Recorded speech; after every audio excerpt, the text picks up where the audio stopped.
Don't use AI when trying to write. That's the headline of this video. And I normally try not to like push anything on anyone for writers. Like I don't like there's things that people do that I don't do in writing that works for them but doesn't work for me. So I try and keep that in mind.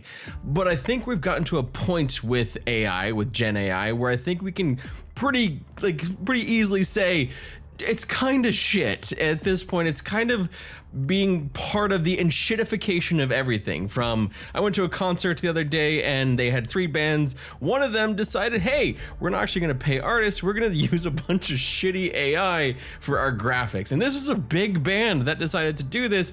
And it just like ethical side of it aside, it just looked shit. It didn't have any frame of reference. It didn't make sense. The images weren't coherent or consistent. And then they just did a little animation for one of their songs, and that was infinitely better because there was intent behind it. And AI will always lack intent. Even your intent that you're inputting is not going to be there. And this goes for if you're using it for trying to use it for like making a cover of something like that, because it's always going to look very much the same thing. It's going to look derivative because it's very derivative of everyone else's copyrighted work. AI is basically just taking all of the things that it learned or all the things that it took and slapping it on top of each other. That's a lot. That's not just me saying that. That's like what literally a bunch of AI copyright lawsuits have said. And one of them actually just paid out a lot of money to authors because it was violating their copyright. However, don't get too excited about that payout on AI, because basically what they said was, hey, don't steal books. That's bad. You owe $3,000 per book you stole, but it's fair use to buy books and use those to train your AI. So just something to keep in mind. Anthropic will pay at least $3,000 for each copyrighted work that it pirated. The company downloaded unauthorized copies of books in early efforts to gather training data for its AI tools. This all comes from an article on Wired that I will link down below. And while that, of course, is a bit of a mixed at best ruling for authors, because it does mean that, yes, they are saying that AI can go and just use your books fair use. They just have to pay at least $4.99 for it. You know, basically buy the book instead of pirating it to then train things to make it AI writing. However, there's a follow up to that that's a bit more interesting and could be a bit more of another reason why you shouldn't use AI for writing, at least not to spit out an entire fucking book. And that's because you may not own the copyright to it. From the National Law Review, there is this article on the Copyright Office which says that AI-generated works based on text prompts are not protected. Now, this feels to me, as someone who's not really that well versed in legal shit, basically this is going to be another one of those things kind of like fair use, where it's going to come down to interpretation, because the key distinction lies in whether AI is merely a tool aiding human creativity or whether it serves as a substitute for human authorship. This was released in January of 2025, so this is pretty new. Essentially, AI systems themselves cannot hold any copyrights. The office emphasized that whether a prompt is simple or highly detailed, it does not establish the user as the author of the resulting work. The office argues that even when users refine and resubmit prompts multiple times, the final output ultimately reflects the AI system's interpretation rather than the user's original authorship. The US Copyright Office identified 3 primary scenarios in which AI-generated material may qualify for copyright registration and receive an official certificate of copyright. When AI-generated output includes human-authored content, when a human significantly modifies, arranges, or edits the AI-generated material, or when the human contribution demonstrates a sufficient degree of creativity and originality. Already, I think you can see where a lot of that interpretation comes from. How much human needs to be in the AI slop for it to be able to be copyrighted. And that, I believe, like fair use, which is essentially usually decided by a judge, and those decisions can kind of vary, why it's a little bit like, well, I use this part in this section of my video. Is that fair use? Well, this judge may say yes. This judge may say no. That's kind of what I'm seeing here as the potential possibility for this going forward. So maybe if you put in like 10 prompts for AI and you got them all to write all these chapters for you, and then you went and you did a little bit editing and changing, maybe one judge will say, yeah, that can get a copyright. Another one might say no. So then someone can just take your book and sell that as well. It has no copyright protection. And so basically it's just not yours. It's the AI's, which the AI can't have copyright. Just something to consider when you're considering maybe trying to outsource your work, because that is what AI writing is. It is not you writing the book. It is you hiring a ghostwriter, but it's a ghostwriter that's AI that can't copyright its own work and is actually probably less proficient and kind of shittier than any ghostwriter you're gonna hire off Fiverr.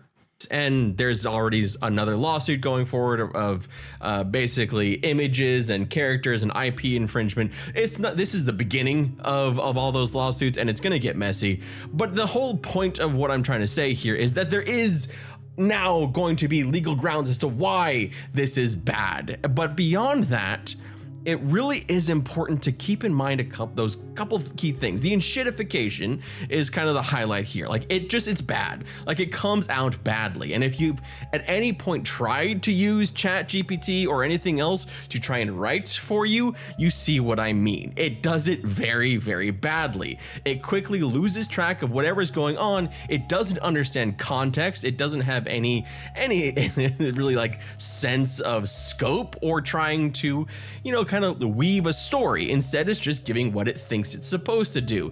And the other side of it, of using it like a research tool, don't do that either, because on research, it's going to fucking lie to you. It will lie. All you need to do is go to Google, and half of the searches that have an AI overview, it's wrong. It's not just a little wrong, it's just actually factually wrong. And so if you're looking for things to put in your book that are like you're trying to research and trying to find a way that makes it easier to coalesce all this information, it's not going to help you. It might give you the correct information, or it might hallucinate and give you incorrect information. And if you're researching it, you probably didn't know what that was in the first place. So if you're trying, for example, and you're trying to like figure out what's gonna happen in my book with this wound, what will happen to this wound as it festers, as it decays, or gets infected.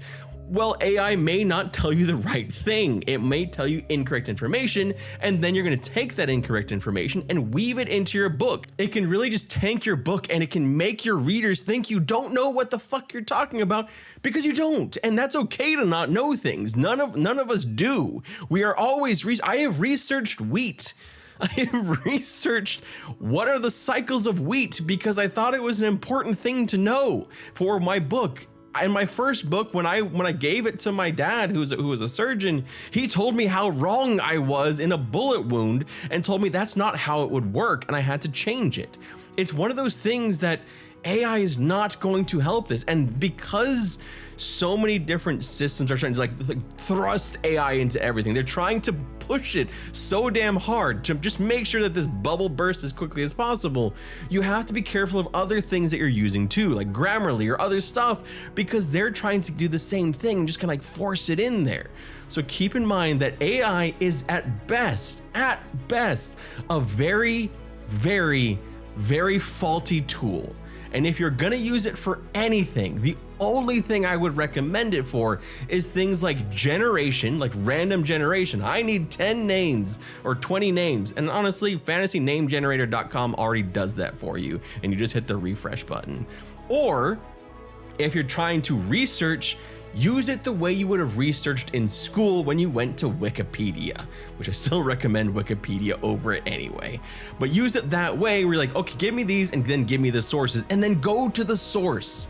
Because 9 times out of 10, you're gonna find out that that source is actually shit. And then maybe you'll wanna find another source. Critical reading, critical thinking skills, and critical research skills are going to become more and more important as more and more of this shit degrades. And one of the other bad parts about this, and ties into those lawsuits, is there's already been proven that AI, when it trains off of itself, gets really freaking weird and it gets really bad. It degrades much faster than it already does. So if they're having to actually like not steal everybody's work, it's gonna get worse. But just keep in mind all of this. And honestly, if you want to tell me to go fuck off and that you love AI and you're going to write 10 AI books with 10 AI covers, go for it. You know, you do you. I'm just trying to explain why I think this is shit, not just as an author, but also as a reader and just as a human who exists in the world. It's gotten to a point where I'm just done with it. I'm just so done. At first I was scared, and then I was curious, and now I'm just done. This is awful. Anyway, that's enough ranting for me. I haven't done a writing video in a little while, and I'll try and get some more like writing basics one out to try and be a little bit more helpful, a little bit less ranty. But I just had to, because anyway, if you want to look at the lawsuit and see how that's working out for the authors and how they're getting paid out, I put that down below so you can look at it yourself and research it yourself. You know, use those critical reading and thinking skills that are very important to writing your own books. Thank you so much for watching, and I hope you have an absolutely wonderful day, and I hope your book is going well, because we fucking need your stories so badly. Thank you so much for watching. You've got this. The stench was fetid, pungent, even repugnant. Every manner of foul one could imagine. It was to Damien Flynn's great dismay that it was from his very person the scent emanated. You see, he was dead. Or at least he was about to be.